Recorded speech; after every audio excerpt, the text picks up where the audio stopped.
Alors, commençons par le procureur général Mark Brunovich. Donc, c'est un procureur dans l'État d'Arizona aux États-Unis. Euh, il a désigné l'Algérie comme un parrain du terrorisme. Pourquoi est-ce qu'il en est arrivé là? Qu'est-ce qu'il y a? شنو اللي خلى هاد الراجل الامريكاني يقول هاد الشيء بالنسبه للجزائريين؟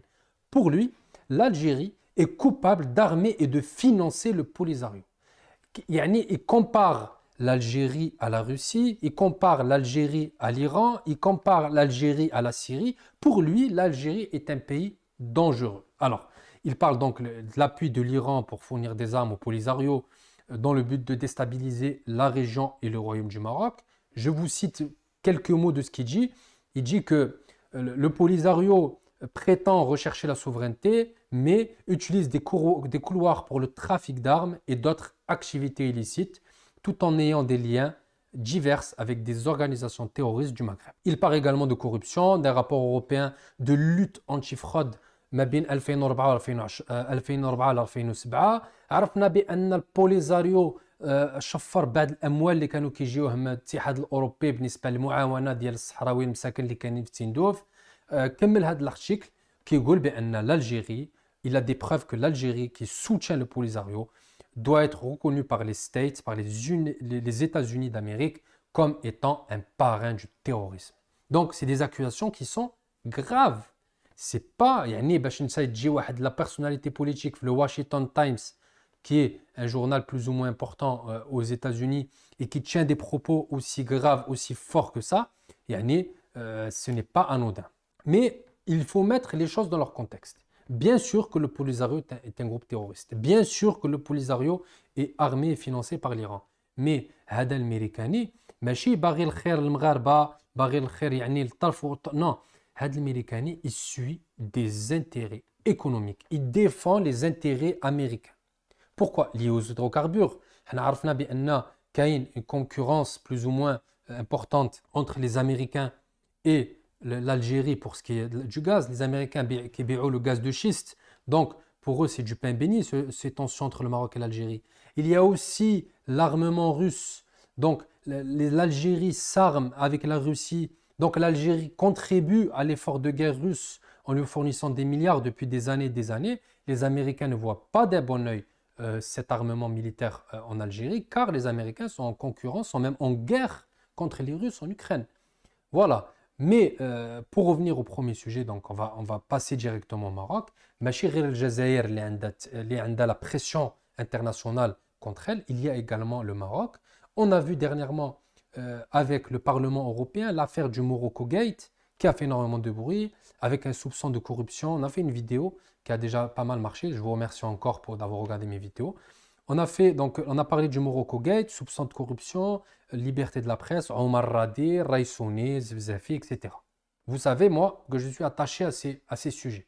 Il faut donner, bien sûr qu'il y a des problèmes au Maroc. Non. Le Conseil supérieur de magistrature marocaine dit avoir pris connaissance de cette résolution. Tout comme l'Ittihad al-Arabi, le groupe avec l'Union arabe, je sais pas, la Ligue arabe. Voilà, la Ligue arabe qui ne sert à rien, mais bon, la Ligue arabe a pris position pour le Maroc. L'Union européenne donc s'attaque au Maroc directement. Il y a des manquements qui ne datent pas que d'aujourd'hui.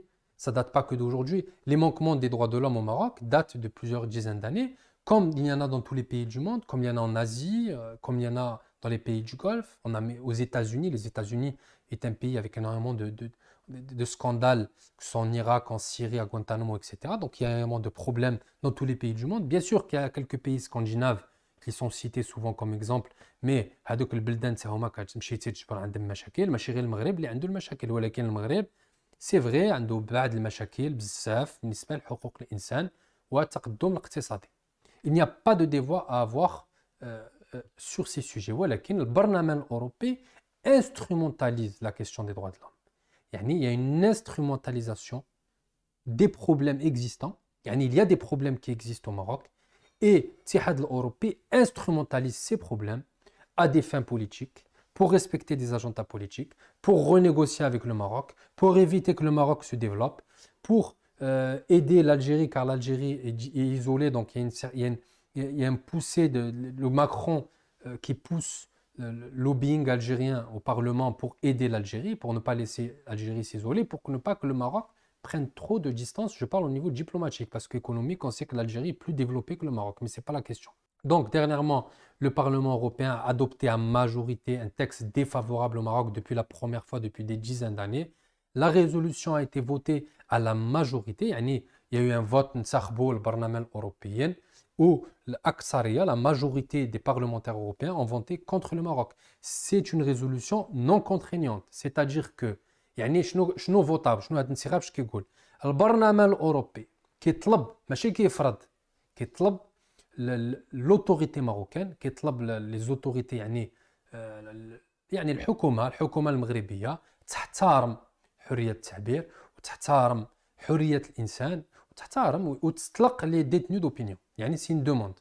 Pour résumer donc ces deux affaires, le sénateur américain et l'Union européenne, qui ont donc des relations avec ces pays, mettent pression sur les pays du Maghreb, qui déroulent une pression incroyable. Les États-Unis, donc la Russie, l'Union européenne, Israël, utilisent ces tensions d'ailleurs entre le Maroc et l'Algérie pour accentuer encore les pressions, pour renégocier, pour remettre beaucoup de choses sur la table. Donc on n'en a pas tous les dossiers, nous on essaye juste d'analyser avec les peu d'éléments qu'on a par rapport à la presse, mais ça coule de source.